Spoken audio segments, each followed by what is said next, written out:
Hi friends, మన last క్లాస్లో పోషణ అనే టాపిక్ సంబంధించి వివిధ రకాల పోషకాల గురించి నేర్చుకోవడం జరిగింది. ఈరోజు క్లాస్లో పోషణలో ఉండేటువంటి రకాలు అంటే వివిధ జీవులలో ఏ రకాలుగా పోషణ అనేది జరుగుతుందో చూద్దాం. ఓకేనా?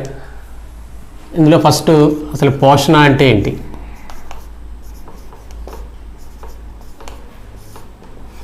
చూడండి, పోషణ లేదా న్యూట్రిషన్ జీవులు ఆహారాన్ని గ్రహించేటువంటి జీవన విధానాన్ని మనం పోషణ అంటాం.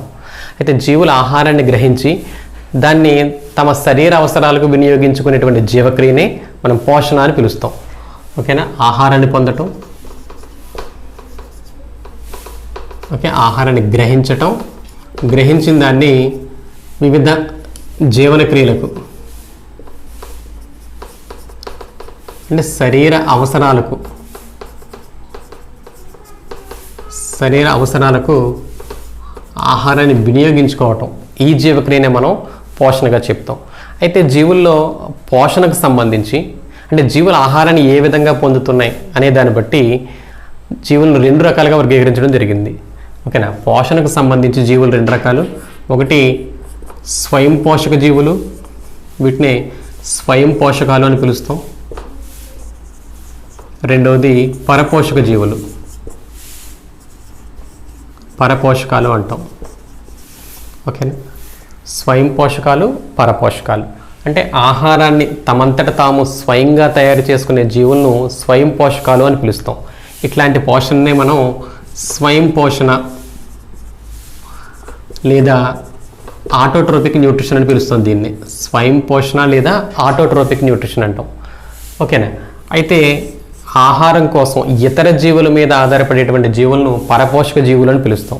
ఇట్లాంటి పోషణ విధానాన్ని పరపోషణ అంటాం. పరపోషణ, దీన్ని హెటరోట్రోపిక్ న్యూట్రిషన్ కూడా పిలుస్తాం. ఓకే, పోషణ ఆధారంగా మనకి జీవులను రెండు రకాలుగా వర్గీకరిస్తాం. స్వయం పోషకాలు ఆటోట్రోప్స్, పరపోషకాలు హెటరోట్రోప్స్. ఓకే, ఇది స్వయం పోషణ ఆటోట్రోపిక్ న్యూట్రిషన్, అలాగే పరపోషణ హెటరోట్రోపిక్ న్యూట్రిషన్ అంటాం. స్వయం పోషక జీవులకు ఉదాహరణ ఏంటంటే అంటే తమంతట తాము ఆహారాన్ని తయారు చేసుకునే జీవులను స్వయం పోషకాలు ఉన్నాం కదా. దీనికి ఉదాహరణ ఏంటంటే ఆకుపచ్చని మొక్కలు. All green plants can prepare their own food. అంటే ఆకుపచ్చని మొక్కలన్నీ తమ ఆహారాన్ని తాము తయారు చేసుకోగలవు. అలాగే వీటితో పాటు శైవలాలు, ఆల్గే, అలాగే ఫోటోసింథటిక్ బ్యాక్టీరియా, ఉదాహరణ సైనోబ్యాక్టీరియా.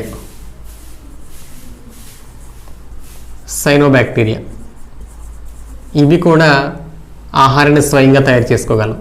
ఓకేనా? చూడండి, స్వయం పోషక జీవుల ఉదాహరణ ఏంటంటే ఆకుపచ్చని మొక్కలు గ్రీన్ ప్లాంట్స్, అలాగే శైవలాలు ఆల్గే, అలాగే సైనోబ్యాక్టీరియా. ఇవన్నీ కూడా ఆహారాన్ని స్వయంగా తయారు చేసుకునేటువంటి జీవులకు ఉదాహరణ. ఓకేనా? తర్వాత స్వయం పోషక జీవుల్లో పోషణ అనేది ఎలా జరుగుతుందో మనం లాస్ట్లో చెప్పుకుందాం. తర్వాత పరపోషక జీవులు ఆహారం కోసం ఇతర జీవుల మీద ఆధారపడేవని చెప్పుకున్న జంతువులన్నీ పరపోషకాలని చెప్తాం. ఓకే, ఇట్లాంటి పోషణ విధానాన్ని పరపోషణ లేదా హెటరోట్రోపిక్ న్యూట్రిషన్ అంటారు. అయితే పరపోషణలో మళ్ళీ చాలా రకాలు ఉన్నాయి. అవి ఏంటంటే జాంతవ భక్షణ,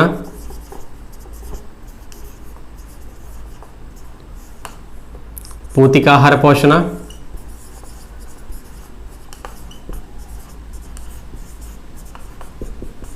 తర్వాత పరాన్న జీవనం,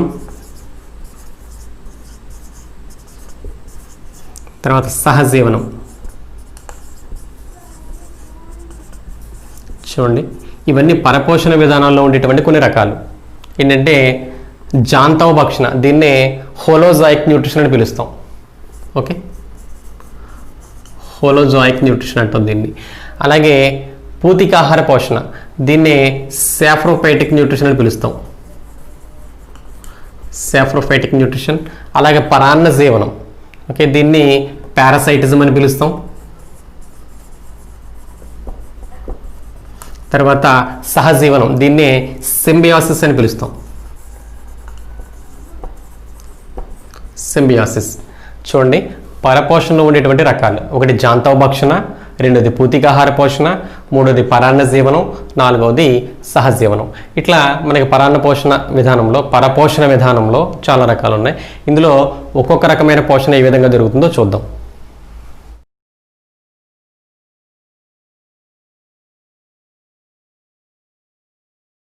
చూడండి, మనకి పరపోషణలో మొదటిది జాంతోభక్షణ. దీన్నే హోలోజాయిక్ న్యూట్రిషన్ కూడా పిలుస్తాం. ఓకేనా, హోలోజాయిక్ న్యూట్రిషన్ లేదా జాంతోభక్షణకు సంబంధించి ఇందులో జీవులు అంటే ఘన రూపంలో లేదా ద్రవ రూపంలో ఉన్న ఆహారాన్ని ఆహార సేకరణ యంత్రాంగం ద్వారా లోపలికి గ్రహించేటువంటి విధానాన్ని మనం హోలోజాయిక్ న్యూట్రిషన్ అంటాం. ఇందులో పెద్ద పెద్ద అణువుల రూపంలో ఉన్న ఆహారాన్ని చిన్న చిన్న ముక్కలుగా చేసి గ్రహించడం అనేది జీవుల్లో ఉంటుంది. ఓకేనా, మనకి పెద్ద పెద్ద అణువుల రూపంలో అంటే ఘన మరియు ద్రవ రూపంలో ఉన్నటువంటి వివిధ ఆహార పదార్థాలని ప్రత్యేక ఆహార సేకరణ యంత్రాంగం ద్వారా లోపలికి తీసుకునేటువంటి విధానమే మనకి జాంతోభక్షణ. ఇది మనకి అనేక జంతువుల్లో మనం ప్రధానంగా చూసేది జాంతోభక్షణ పోషణ చూస్తాం. ఇందులో ఒక్కొక్క రకమైన జంతువులో ఒక్కొక్క రకంగా ఆహారాన్ని సేకరించేటువంటి విధానం ఉంటుంది. మనకి జాంతోభక్షణలో ప్రధానంగా మనం వివిధ రకాల స్టెప్స్, ప్రధానంగా 5 రకాల స్టెప్స్ చూస్తాం. అందులో ఒకటి అంతర్గహనము,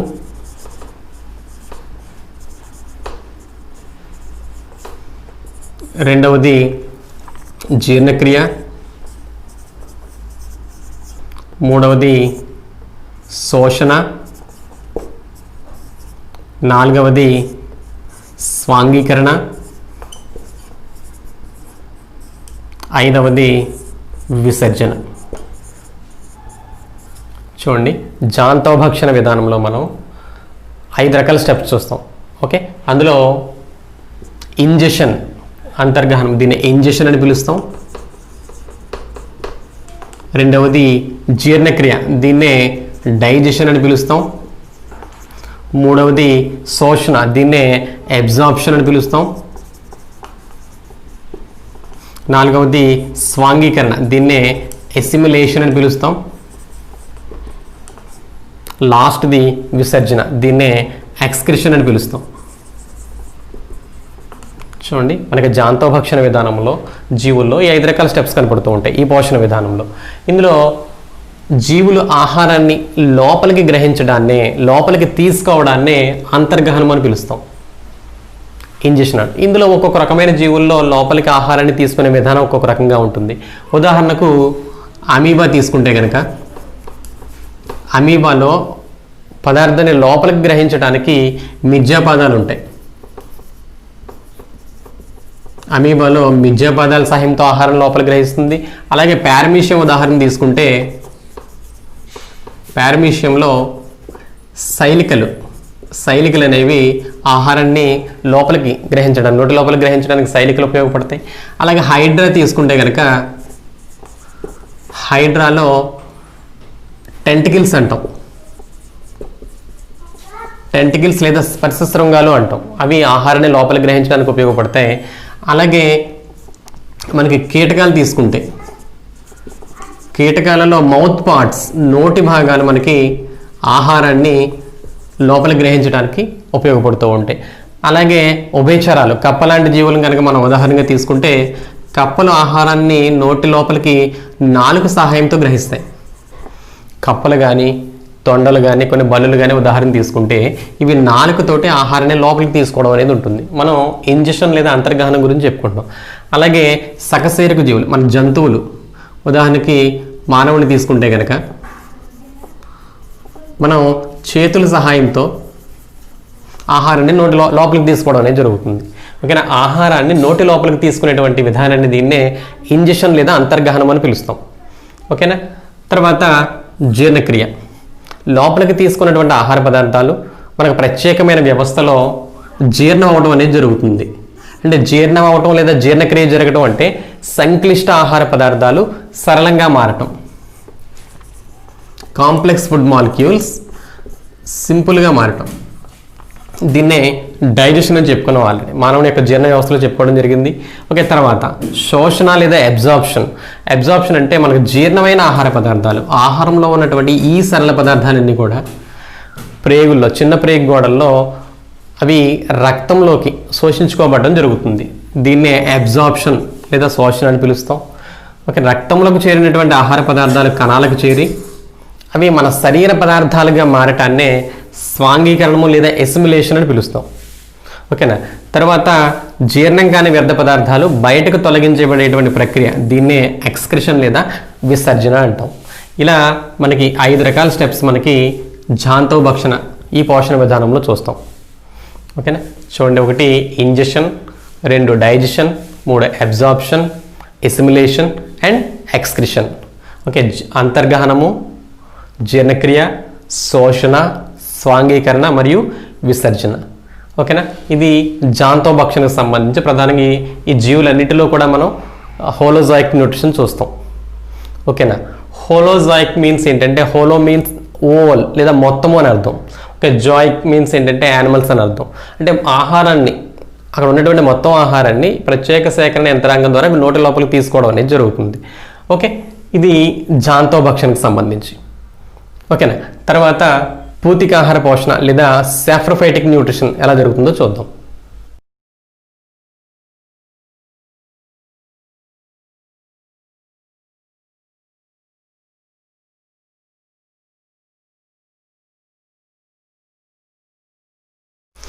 చూడండి, తర్వాతది పూతికాహార పోషణ, దీన్నే సాఫ్రోఫైటిక్ న్యూట్రిషన్ అని కూడా పిలుస్తాం. అయితే ఈ పోషణ విధానంలో ఏం జరుగుతుందంటే, ఈ విధానంలో జీవులు చనిపోయిన లేదా కుళ్ళిపోతున్నటువంటి జంతువృక్ష కళేబరాల మీద ఆధారపడి ఆహారాన్ని పొందడం అనేది ఈ విధానంలో చూస్తాం. ఓకేనా, ఇవి dead and decaying organic matter అంటాం దాన్ని. చనిపోయిన లేదా కుళ్ళుతున్నటువంటి జంతువృక్ష కళేబరాలను శోషించుకుని ఆహారంగా పొందడం అనేది జరుగుతుంది. అయితే ఈ విధానంలో జీవులు ఏం చేస్తాయంటే, ఈ dead and decaying organic matter మీద చేరి వాటి మీద కొన్ని జీర్ణక్రియ ఎంజైములు స్రవిస్తాయి. ఓకేనా, జీర్ణక్రియ ఎంజైములు స్రవించడం వల్ల ఈ డెడ్ బాడీస్ ఏవైతే ఉన్నాయో ఇవి ఈ జీర్ణక్రియ ఎంజైములు చర్య వలన కరగడం అనేది జరుగుతుంది. ఆ కరిగిన ద్రవ రూపంలో ఉన్నటువంటి ఆహారాన్ని ఇవి శరీర ఉపరితలం ద్వారా లోపలికి శోషించుకోవడం అనేది జరుగుతుంది. అంటే ఈ విధంగా చనిపోయిన లేదా కుళ్ళిపోతున్నటువంటి వ్యర్థ పదార్థాలు ఏవైతే ఉన్నాయో వాటి నుంచి ఆహారాన్ని పొందేటువంటి విధానమే మనం సాఫ్రోఫైటిక్ న్యూట్రిషన్ లేదా పూతికాహార పోషణ అంటాం. దీనికి ఉదాహరణగా మనం శిలీంధ్రాలు, ఫంగై అని పిలుస్తాం, అలాగే బ్యాక్టీరియా. శిలీంధ్రాలు మరియు బ్యాక్టీరియా అనేది సాఫ్రోఫైటిక్ జీవులకు మనకి ఉదాహరణగా చెప్తాం, పూతికాహార జీవులు. ఇలా శిలీంధ్రాలకు ఉదాహరణ ఏంటంటే, మనకి రొట్టెల మీద లేదా పాడైపోయిన ఆహారం మీద పెరిగేటువంటి బూజు, అలాగే కుళ్ళిపోతున్నటువంటి ఆకులు, దొంగల మీద పెరిగేటువంటి పుట్టగొడుగులు, మష్రూమ్స్, ఇవన్నీ కూడా మనకి శిలీంధ్రాలు లేదా ఫంగైకి ఎగ్జాంపుల్గా చెప్తాం. ఓకేనా, అయితే ఏవైతే సాఫ్రోఫైటిక్ ఆర్గానిజమ్స్ ఉన్నాయో పూతికాహార జీవులు, ఇందులో ప్రధానంగా శిలీంధ్రాలు వస్తాయి, కొన్ని రకాల బ్యాక్టీరియా వస్తాయి. వీటిని స్కావెంజర్స్ ఆఫ్ ది ఎర్త్ అని పిలుస్తాం. అంటే భూమిని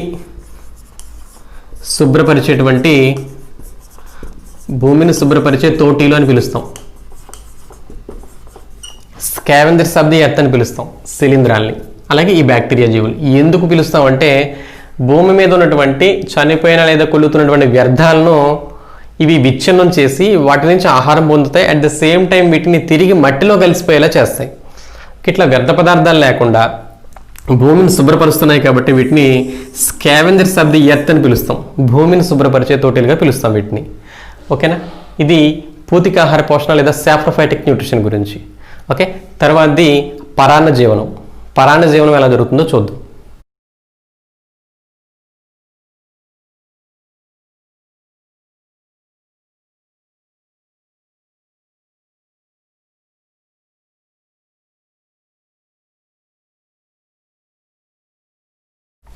చూడండి, పరపోషణలో తర్వాతది పరాన్న జీవనం.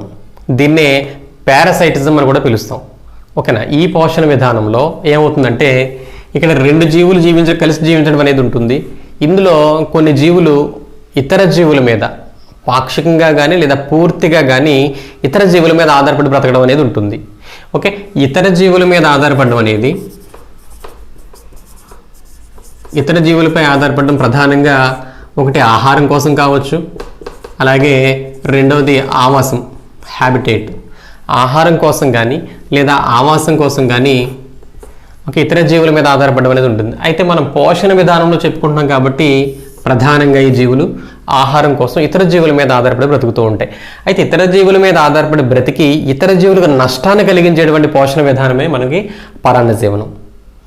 కొన్ని జీవులు పూర్తిగా కానీ పాక్షికంగా కానీ ఆహార పదార్థాల కోసం ఇతర జీవుల మీద ఆధారపడి బ్రతికేటువంటి పోషణనే పరాన్న జీవనం అంటారు. ఓకే, పరాన్న జీవన విధానంలో ఒక జీవి లాభాన్ని పొందుతూ ఉంటుంది, రెండవ జీవి నష్టాన్ని పొందుతూ ఉంటుంది. ఓకే, అయితే పరాన్న జీవన విధానంలో ఏ జీవి అయితే ఇతర జీవి మీద ఆధారపడిందో దాన్ని పరాన్న జీవి అని పిలుస్తాం. ఓకే, ఈ పరాన్న జీవికి ఆశ్రయం ఇచ్చిన జీవిని అతిథేయి అని పిలుస్తాం, హోస్ట్. ఓకే, ఇతర జీవికి నష్టాన్ని కలిగించేది, ఇతర జీవి మీద ఆధారపడేదాన్ని పరాన్న జీవి లేదా పారసైట్ అంటాం. అలాగే ఇతర ఆ జీవికి ఆవాసాన్ని ఇచ్చేటువంటి ఈ జీవిని హోస్ట్ లేదా అతిథేయిగా పిలుస్తాం. ఓకేనా, ఇందులో ఒక జీవికి లాభం ఉంటే రెండో జీవికి నష్టం అనేది ఉంటుంది. సాధారణంగా మనకి వ్యాధులను కలిగించేటువంటి సూక్ష్మజీవులన్నింటినీ కూడా మనం పారసైట్స్గా చెప్తాం. వ్యాధులను కలిగించే సూక్ష్మజీవులన్నీ మనకు పరాన్న జీవులుగా ఉంటాయి. అవి మనకు నష్టాన్ని కలిగిస్తూ ఉంటే మన శరీరంలో ఉన్నటువంటి కణజాలాలను కానీ ద్రవ పదార్థాలు కానీ పొంది ఆహారాన్ని పొందుతూ ఉంటాయి. ఓకేనా, ఇది పరాన్న జీవన విధానం. అయితే ఇట్లా పరాన్న జీవన విధానం అనేది మనకి అనేక జీవుల్లో చూస్తాం మనం. అంటే మన మీద ఆధారపడి ఇప్పుడు మనలో ఉండేటువంటి పేలు కానీ మనల్ని కుట్టేటువంటి దోమలు కానీ, ఓకేనా, ఇట్లా మనకు వ్యాధులను కలిగించేటువంటి సూక్ష్మజీవులు కానీ, అలాగే జలగలు ఇతర జీవులని రక్తాన్ని పీల్చుకుని బ్రతుకుతూ ఉంటాయి, జలగలు, ఇట్లాంటి అన్ని పరాన్న జీవులుగానే చెప్తాం.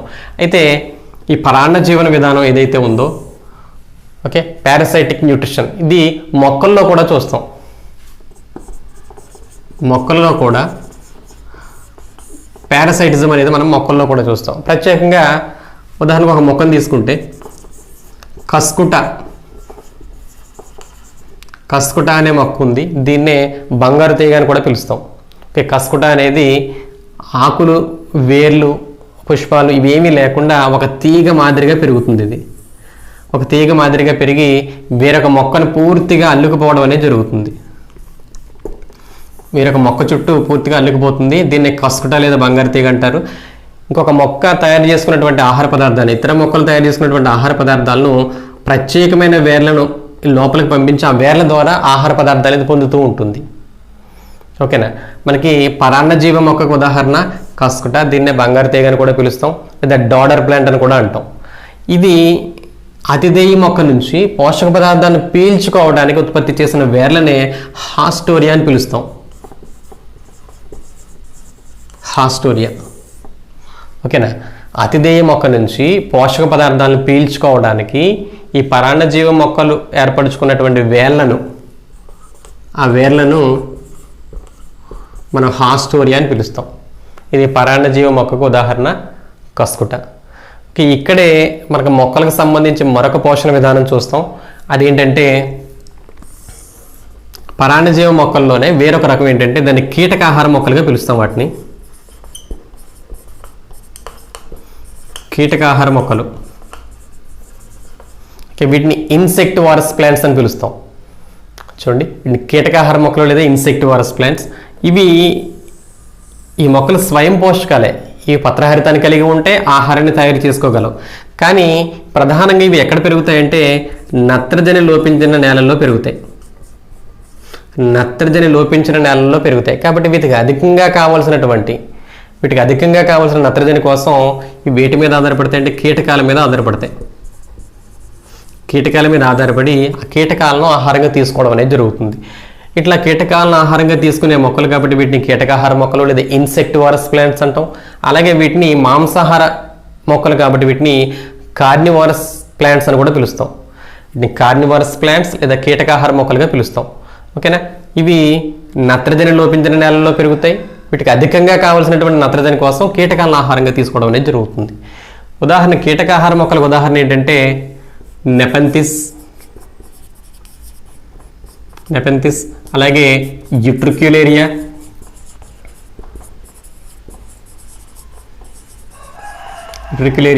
తర్వాత డ్రోసిరా, ఓకే, అలాగే వీనస్ ఫ్లైట్రాప్. ఇవన్నీ కూడా మనకి కొన్ని కీటకాహార మొక్కలు. ఓకే, ఉదాహరణకు ఒక కీటకాహార మొక్క చూసినట్టయితే నెపెంతిస్ చూద్దాం. నెపెంతిస్ అనేది కూజా ఆకారంలో ఉంటుంది. ఇట్లా ఇది ఆకు యొక్క రూపాంతరం. ఆకు చివరిన ఇట్లా కూజా ఆకారంలో ఉండి ఈ విధంగా మూతలా ఉంటుంది పైన. ఏదైనా ఒక కీటకం కనుక వచ్చి ఇక్కడ వాలినట్లయితే వెంటనే ఈ మూత ఇలా క్లోజ్ అయిపోతుంది. ఓకే, కీటకం లోపలికి ప్రవేశించిన తర్వాత ఈ మూత ఇలా క్లోజ్ అయిపోతుంది. ఇవి కొన్ని జీర్ణ రసాలను ఇక్కడ స్రవించి అది చనిపోయిన కీటకం నుంచి ఆహార పదార్థాలను శోషించుకోవడం అనేది జరుగుతుంది. ఓకే, కొన్ని రకాల జీర్ణ ఎంజైమ్స్ని ఇక్కడ స్రవిస్తాయి. ఇవి ఈ జీర్ణ ఎంజైమ్ల యొక్క ప్రభావం వలన ఈ కీటకం అందులో కరుగుతుంది, అందులో ఉన్న పోషకాలు ఇవి అబ్జర్వ్ చేసుకుంటాయి. ఓకేనా, ఇట్లాంటి మొక్కల్ని మనం కీటకాహార మొక్కలు లేదా ఇన్సెక్టివోరస్ ప్లాంట్స్ అని పిలుస్తాం. ఇది కూడా మనకి పరపోషణకు ఉదాహరణగా చెప్పుకుంటాం మనం. ఓకే, ఇది పరాన్న జీవనానికి సంబంధించి. ఓకేనా, మనకి పరపోషణలో తర్వాత రకం సహజీవనం.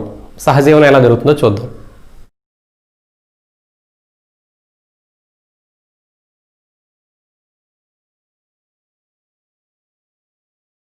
చూడండి, తర్వాతది సహజీవనం. దీన్నే సింబయాసిస్ అని కూడా పిలుస్తాం. ఓకేనా, సహజీవనం లేదా సింబయాసిస్ సంబంధించి ఇక్కడ రెండు జీవులు కలిసి జీవించడం అనేది ఉంటుంది. రెండు జీవులు కలిసి జీవిస్తాయి. ఇక్కడ రెండిటికి లాభం ఉంటుంది. ఓకే, రెండు జీవులు కలిసి జీవిస్తూ రెండిటికి లాభం ఉంటే దాన్ని సహజీవనంగా చెప్తాం. ఇక్కడ ఒక జీవి ఇంకొక జీవి పైన ఆహారం కోసం కానీ లేదా ఆవాసం కోసం కానీ ఆధారపడుతూ ఉంటుంది. ఒకదానికొకటి మ్యూచువల్ హెల్ప్ అనేది ఇక్కడ ఉంటుంది.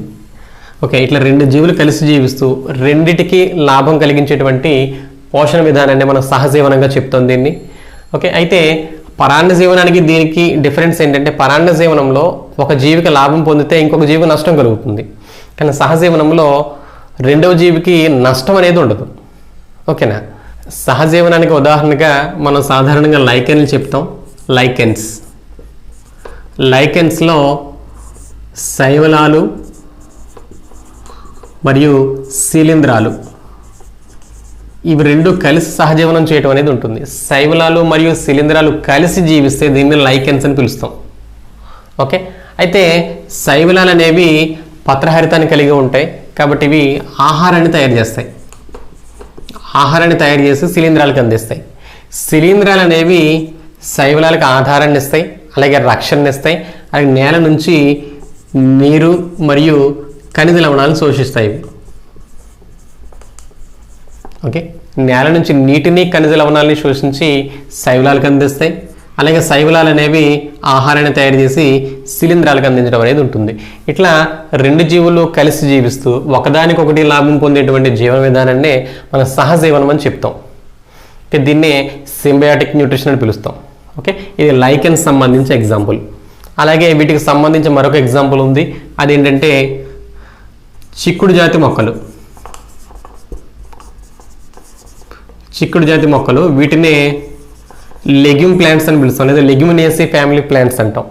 చిక్కుడు జాతి మొక్కలకు సంబంధించి ప్రధానంగా వేరుశెనగ, పిల్లిపెసర, అలాగే మినుములు వీటికి సంబంధించి చూస్తే కనుక ఈ మొక్క యొక్క వేర్ల పైన, చిక్కుడు జాతి మొక్క యొక్క వేరు పైన ఒక బ్యాక్టీరియా ఆవాసం ఉంటుంది. ఈ వేర్ల పైన వేరు బుడిపిలు అనేవి ఉంటాయి. ఈ వేరు బుడిపిల్లో రైజోబియం అనే బ్యాక్టీరియా ఇక్కడ చిక్కుడు జాతి మొక్కల యొక్క వేరు బుడిపిల్లో ఈ బ్యాక్టీరియా ఉండటం అనేది జరుగుతుంది. ఓకేనా, అయితే ఈ బ్యాక్టీరియా చేసే పని ఏంటంటే ఇది నత్రజనిని స్థాపించి వాయు రూపంలో ఉన్న నత్రజనిని స్థిర రూపంలోకి మార్చి ఆ నత్రజనిని మొక్కకు అందిస్తూ ఉంటుంది. ఇది రైజోబియం బ్యాక్టీరియా మొక్కకు చేసేటువంటి పని. అయితే రైజోబియం బ్యాక్టీరియాకి ఏ విధంగా ఉపయోగపడుతుందంటే మొక్క తయారు చేసుకున్న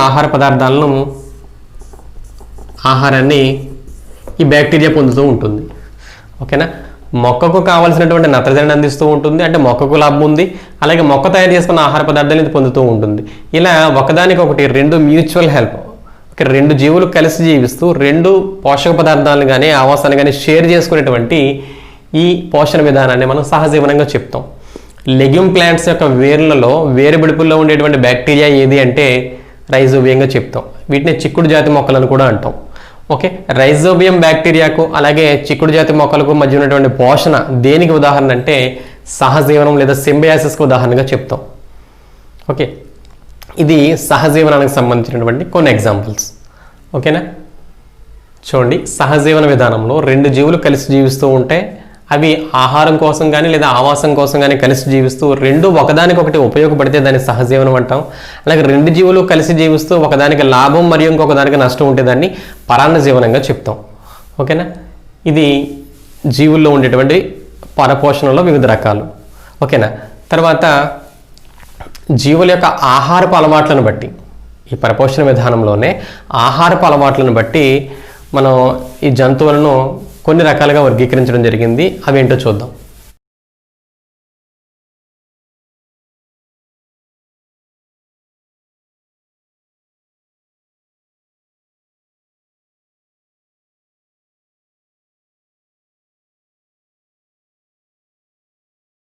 చూడండి, పరపోషక జీవుల్ని మనకి ఆహారపు అలవాట్లు, ఫుడ్ హ్యాబిట్స్ని బట్టి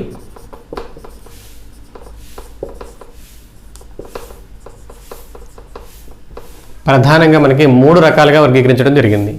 అవి ఒకటి శాకాహారులు, రెండవది మాంసాహారులు, మూడవది సర్వభక్షకాలు.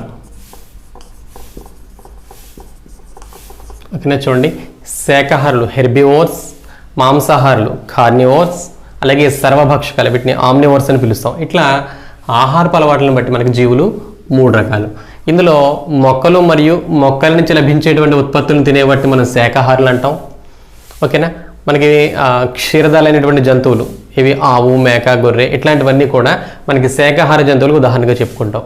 అలాగే మాంసాహారులు జంతువులు మరియు జంతు సంబంధమైనటువంటి ఉత్పత్తులను మాత్రమే ఆహారంగా తీసుకుంటే వాటిని మాంసాహారులు లేదా కార్నివోరస్ యానిమల్స్ అని పిలుస్తాం. ఉదాహరణ పులి, నక్క, తోడేలు, సింహం మొదలైనవి. ఇవి మాంసాహార జీవులుగా చెప్తాం. ఇవి మనకందరికీ తెలుస్తున్నవే. ఓకేనా, తర్వాత సర్వభక్షకాలు వీటిని ఆమ్నివోర్స్ అంటాం. ఇందులో ప్రధానంగా మనం మానవుడు, అటు మొక్కల నుంచి లభించే వాటిని అలాగే జంతువుల నుంచి లభించేటువంటి 2 రకాల పదార్థాలని ఆహారంగా తీసుకునే జీవులు ఇందులోకి వస్తాయి. అందులో పక్షుల్లో చాలా రకాల పక్షులు కూడా మనకి సర్వభక్షకాలుగా చెప్తాం. మన పరిసరాల్లో ఉండేటువంటి జంతువులు, కుక్కలు, పిల్లులు, ఇవన్నీ కూడా మనకి సర్వభక్షకాలకు ఉదాహరణ. పిల్లులు, కుక్కలు, అలాగే కొన్ని రకాల పక్షులు, మానవుడు, ఇవన్నిటిని సర్వభక్షకాలకు ఉదాహరణగా చెప్తాం. ఓకే, ఈ విధంగా ఫుడ్ హ్యాబిట్స్ ఆధారంగా జీవులు మనం శాకాహారులు, మాంసాహారులు మరియు సర్వభక్షకాలుగా చెప్తాం. ఓకేనా, మరొక రకమైన జీవులు కూడా చెప్పుకుంటాం మనం. అవి ఏంటంటే ఏకరక భక్షకాలు అంటాం. ఏకరక భక్షకాలు అంటే ఇవి వాటి జీవితాంతం కేవలం ఒకే రకమైన ఆహారాన్ని పొందేటువంటి జీవుల్ని ఏకరక భక్షకాలు అంటాం. ఉదాహరణకు పట్టుపురుగు యొక్క లార్వా, పట్టుపురుగు లార్వాని మనం కాటర్ పిల్లర్ అని పిలుస్తాం. కాటర్ పిల్లర్ ఇది దాని జీవితాంతం కేవలం ఒకే రకమైన ఆహారాన్ని తింటుంది. దీని ఆహారం ఏంటంటే మల్బరీ ఆకులు. ఓకే, మల్బరీ ఆకులు మాత్రమే ఆహారంగా తీసుకుంటుంది. ఇట్లా కేవలం వాటి జీవితాంతం ఒకే రకమైన ఆహారాన్ని తీసుకుంటే అట్లాంటి జీవులు ఏకరక భక్షకాలుగా అంటాం. ఓకే, తర్వాత వానపాము కూడా ఉదాహరణగా చెప్పుకోవచ్చు. ఇక్కడ వానపాము ఇది కేవలం మట్టిని మాత్రమే ఆహారంగా తీసుకోవడం అనేది జరుగుతుంది. ఓకే, దీన్ని కూడా ఏకరక భక్షకాలకు ఉదాహరణగా చెప్తాం. ఓకే, ఏదైనా ఒక జీవి తన జీవితాంతం కేవలం ఒకే రకమైన ఆహారాన్ని ఆహారంగా పొందుతూ ఉంటే దీన్ని ఏకరక భక్షకాలుగా చెప్తాం. ఈ విధంగా మనకి ఫుడ్ హ్యాబిట్స్ ఆధారంగా, ఆహారపు అలవాట్ల ఆధారంగా మనకి జీవులను వివిధ రకాలుగా వర్గీకరించడం అనేది జరిగింది. మనం ఇంతవరకు పోషణలో ఉండేటువంటి 2 రకాల గురించి చెప్పుకోవడం జరిగింది. ఇందులో ఒకటి స్వయం పోషణ, రెండవది పరపోషణ. ఆహారం అంటే తమ ఆహారాన్ని జీవులు తామే స్వయంగా తయారు చేసుకునేటువంటి పోషణ విధానాన్ని స్వయం పోషణ అంటాం. దీనికి ఉదాహరణ మొక్కలు. అలాగే ఆహారం కోసం ఇతర జీవుల మీద ఆధారపడేటువంటి పోషణ విధానాన్ని పరపోషణ అంటాం. అలాగే పరపోషణలో కొన్ని రకాలు కూడా చెప్పుకోవడం జరిగింది. ఓకే, పరపోషణకు సంబంధించి ఒకటి జాంతవ భక్షణ, రెండవది పూతికాహార పోషణ, మూడవది పరాన్న జీవనం, నాలుగవది సహజీవనం. ఓకేనా, ఇది పరపోషణలో ఉండేటువంటి రకాలు. ఇప్పుడు స్వయం పోషక జీవులైనటువంటి మొక్కలు ఆహారాన్ని ఏ విధంగా తయారు చేసుకుంటాయి, మొక్కలలో జరిగేటువంటి స్వయం పోషణ ఎలా జరుగుతుందనేది చూద్దాం.